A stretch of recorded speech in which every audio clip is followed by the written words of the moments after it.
Ukraine's recent decision to withdraw from the 1997 Ottawa Treaty banning antipersonnel landmines marks a major shift in global defense and humanitarian policy. But why now? And what does this really mean for civilians, international law, and military balance in the region? In this video, we break down exactly why this move matters, how it compares to what other countries are doing, and what it signals for the future.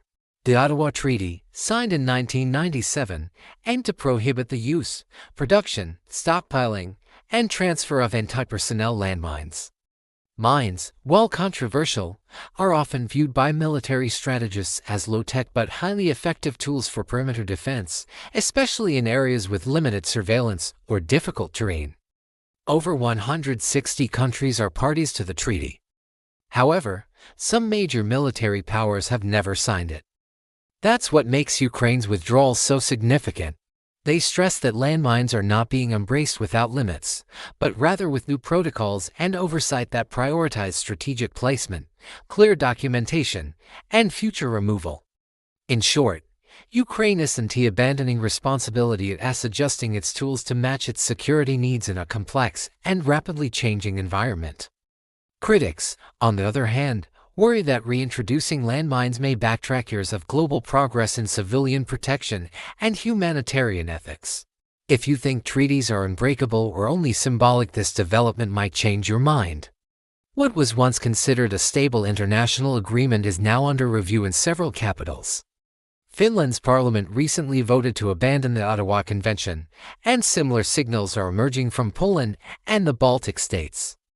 These countries argue that the global landscape has changed significantly since the treaty was signed. The country's legislative and executive branches have worked in alignment on this shift, showcasing a united front and an assertive new stance on international policy. For countries on the front lines of geopolitical tension, the treaty's strict limitations are being re-evaluated not as safeguards but as potential liabilities. It's a critical moment not just for Ukraine, but for every country weighing the delicate balance between safety and global cooperation. They fear that more countries could now see treaty withdrawal as a legitimate option during times of heightened security risk. Antipersonnel landmines, by design, do not distinguish between a combatant and a child walking to school. They can disrupt agriculture, limit safe transportation, and endanger returning civilians for years, sometimes decades. The potential for long-term harm is significant. Reports estimate that nearly one-third of the country's land may be contaminated with unexploded ordnance and landmines. On one side, you have a nation trying to defend itself with all available tools. On the other, you have the risk of thousands of unintended civilian casualties, both now and in the future. Ukraine's challenge now is to implement the policy with transparency, accountability, and a clear plan for eventual cleanup. The world will be watching closely, because how Ukraine handles this could set the tone for how other nations approach similar decisions in the future. Some experts argue that even modern smart mines carry a risk of malfunction or misuse, making the humanitarian threat ever present. The ongoing demining efforts have already cleared hundreds of thousands of mines, but much more remains.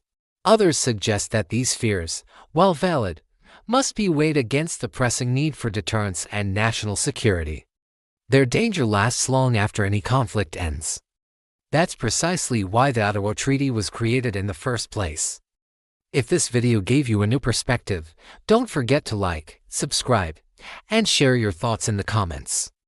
Should global rules be flexible during a crisis? Or are some lines too important to cross? Let us know what you think. We're here for the debate. This could trigger a domino effect, where the moral authority and influence of the Ottawa Treaty begins to erode. But history shows that even with the best intentions, post-deployment cleanup is a massive undertaking and one that often falls short due to funding, oversight, or shifting priorities. Ukraine's decision to exit the landmine ban treaty wasn't taken lightly. It stems from growing regional threats and the evolving nature of defense strategies. According to Ukrainian lawmakers, the country's hands have been tied by treaty obligations that restrict its ability to respond to real-world defense challenges. The move is part of a broader trend. They point out that even some major global powers, including the United States, China, and Russia, are not part of the Ottawa Convention. That raises important questions. Is it fair for some countries to operate with no restrictions while others are held to higher standards? And should countries in direct danger be expected to uphold rules their potential adversaries ignore? Finland, Poland, Estonia, Latvia, and Lithuania, countries geographically close and with growing security concerns, have either exited or announced plans to revise their commitments to the Ottawa Treaty. These nations cite regional instability and changing military dynamics as the main reasons. By aligning with this new security logic, Ukraine is signaling its intent to adopt all necessary means of protection. Supporters of the decision argue that it's purely pragmatic. Still, from a defense standpoint, this shift allows Ukraine to match capabilities with countries not bound by the treaty, thereby eliminating asymmetry in certain tactical scenarios. By doing so, it opens up a bigger conversation about whether treaties born in more peaceful times are flexible enough to handle today's complex defense realities. Political repercussions. Ukraine's withdrawal has sparked political reactions across Europe and beyond.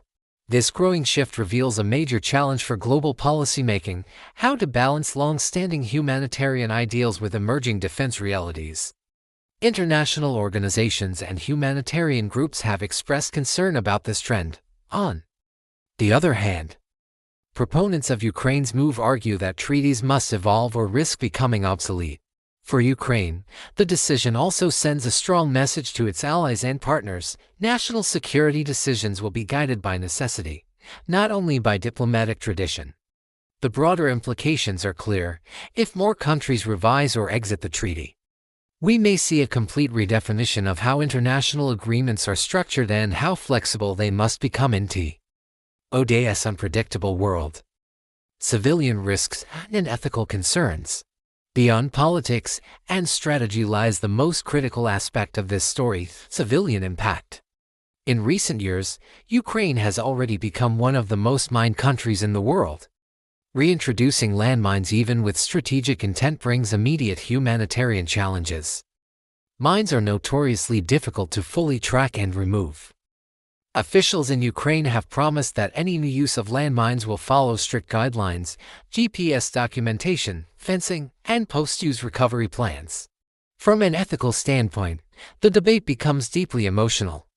Critics worry that the normalization of landmine use, even in restricted forms, could unravel decades of global progress in disarmament and civilian safety. Ultimately, this isn't a black and white issue, it's a high-stakes balancing act. Thanks for watching. This story is about more than treaties. It's about the crossroads between ethics, strategy, and survival.